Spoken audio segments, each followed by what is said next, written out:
Ako gawin yan, ang problema pag di nilagay nyo sa harapan yan, kayo naman madidisgrasya dyan. May pakulayan. Gusto kong gawin pero hindi ko pwede, nakakonsensya ako. Baka mamaya sumabog pa sa harapan nyo yan.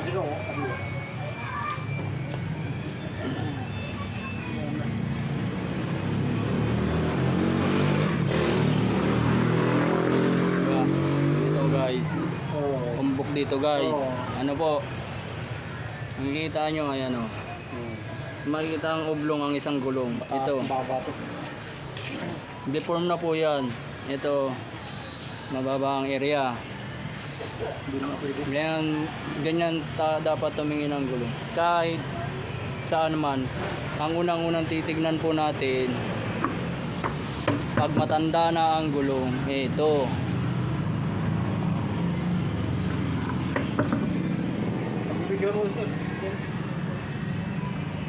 Yan. 45 weeks, 2016. Wala na. May dala sila, sir.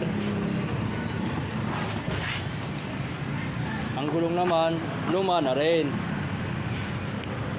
Ang ano naman dito, updated pa naman yung kanilang gulong, 34 weeks, 2021.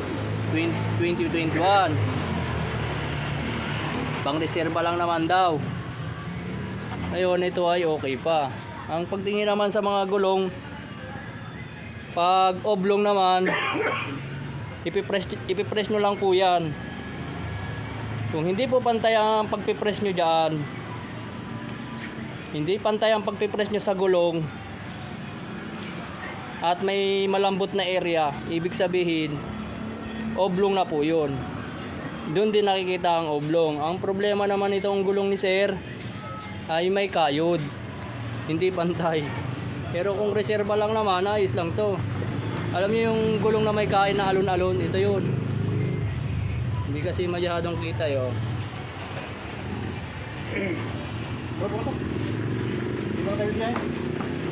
Ito ay pwede pa reserva.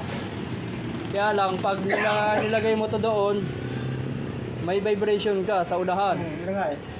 Kasi alon-alon yung gulong niya. Pero ito okay pa sana kung reserva lang naman. Pero kung pang-unahan mo ito, may vibration kahit sa ulihan. Dahil hindi pantay ang kain ng gulong. Hindi naman siya oblong. Ito hindi naman oblong to. Ang problema lang yung kain. Lalo na pag may hangin yan, uumbok na yan, may malalim, may umbok, may malalim, may umbok, pero hindi siya oblong. Yan ano si JC. Ma'am sir, hindi na rin po pwede itong dalawang gulong. Para bumili pa ako. Okay na sila. Hindi po muna kami bibiyahe. Kaya matama ulit pa.